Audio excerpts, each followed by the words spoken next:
ஒரு கிராமத்துல ரமேஷ் அப்படிங்கிற ஆளு அவனுடைய குடும்பத்தோட வாழ்ந்துட்டு இருந்தான். அவனுக்கு சொந்தமா 2 ஏக்கர் நிலம் வச்சிருந்தான். அவன் அந்த நிலத்துல கருமையா உழைச்சிக்கிட்டு இருந்தான். முன்ன பெஞ்சதை விட அந்த வருஷம் மழை ரொம்ப கனமா பெய்ய ஆரம்பிச்சிருச்சு. கமலா, இந்த வருஷமும் மழை வந்து விளைச்சலெல்லாம் வீணா போயிடுச்சு. எனக்கு ரொம்ப வருத்தமா இருக்கு. வீட்டோட செலவுக்கு என்ன பண்றதுன்னே தெரியல. எனக்கும் அதை நினைச்சா ரொம்ப கவலையா தாங்க இருக்கு. நீங்க நகரத்துக்கு போய் ஏதாச்சும் வேலை செஞ்சுட்டு வாங்கல. நானும் அதை தான் கமலா யோசிச்சேன். நேற்று அடித்த காற்றுக்கு நிறைய மரங்கள்லாம் முறிஞ்சு கிடக்குது. அதை எடுத்துட்டு போய் சந்தையில் கொடுத்துட்டு வரேன். ரமேஷ் காட்டுக்கு போய் விறகு வெட்ட ஆரம்பிச்சான். கொஞ்ச நேரத்திலேயே அவனுக்கு தாகம் ஏற்பட்டுச்சு. அங்கேயே இருந்த குளத்துக்கிட்ட போனான். தண்ணிய குடிச்சிட்டு அங்கேயே இருந்த மரத்துக்கு கீழே ஓய்வு எடுத்துக்கிட்டு இருந்தான். அந்த சமயம் அவனோட பார்வை அந்த கரையில் இருந்த ஒரு அணில் மேல பட்டுச்சு. ரொம்ப நேரமா அந்த அணில் எங்கேயும் போகாம ஒரே இடத்துலயே இருக்கிறத அவன் கவனிச்சான். என்ன ஆச்சுன்னு கிட்ட போய் பார்த்தான்.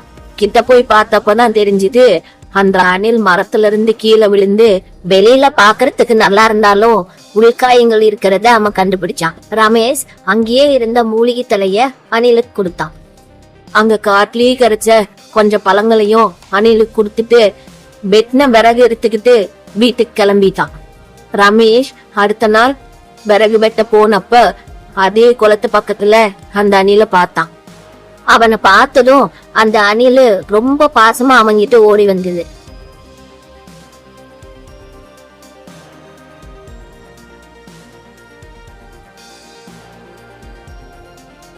என்னோட நண்பனே, கவலைப்படாத, நீ சீக்கிரமா குணமாயிருவ. அணிலும் அதோட கண்களால நேத்து செஞ்ச உதவிக்கு நன்றி சொல்லிச்சு. அனிலே, நீ என் வீட்டுக்கு வர விருப்பப்படுறியா? அணிலும் சரின்னு சொல்லுச்சு. அதுக்கப்புறம் ரமேஷ் கூட அணில் வீட்டுக்கு போயிடுச்சு. என்னங்க, இந்த அணில் உங்களுக்கு எங்க கிடைச்சிச்சு? நேத்து இந்த அணிலு குளத்து பக்கத்துல மயக்கமா இருந்தது. நான் தான் இதை காப்பாத்தினேன். நாம இதை வளர்க்கலாம். நம்ம குடும்பத்துல இன்னொருத்தங்க இருக்கிற மாதிரியே நமக்கு இருக்கும். நாம இதை கூடவே வச்சுக்கலாம். அப்பா, இது பார்க்க ரொம்ப அழகா இருக்கு. நம்ம கூடவே வச்சுக்கலாம். நான் இத கூடவே விளையாடுவேன். ரமேஷ் அந்த அணில வீட்டுக்குள்ள கூட்டிட்டு வந்தான். சாப்பிடறதுக்கு கொஞ்சம் பழங்களையும் கொடுத்தான். அந்த அணிலு அவங்க ரொம்ப சந்தோஷமா இருந்தது. கொஞ்ச நேரம் கழிச்சு அந்த அணில் அங்கேயே தூங்கிருச்சு. பள்ளிக்கூடத்துல இருந்து மாலா வந்ததையும் 2 பேரும் ஓடி பிடிச்சு விளையாண்டாங்க. ரமேஷோட மனைவிக்கு ஒரே ஆச்சரியமா இருந்தது. உடனே ரமேஷ கூப்பிட்டு காமிக்கிறா. ஏங்க, இங்க பாருங்க, இந்த அணில் படுத்திருந்த இடத்துல தங்க காசு இருக்கு. இந்த மந்திர அணிலு கஷ்டப்பட்டு இருந்த அவங்க குடும்பத்துக்கு ஒரு வரமா கிடைச்சிருந்தது. அந்த அணிலு அதோட தங்க காசுனால ரமேஷுடைய குடும்பத்துடைய கஷ்டத்தை போக்கிருச்சு. அதுக்கப்புறம் அந்த அணில் அங்கேயே தங்க ஆரம்பிச்சிருச்சு. அது எப்போ ஓய்வு எடுத்தாலும் அது படுத்திருந்த இடத்துல தங்க காசு வர ஆரம்பிச்சிருச்சு.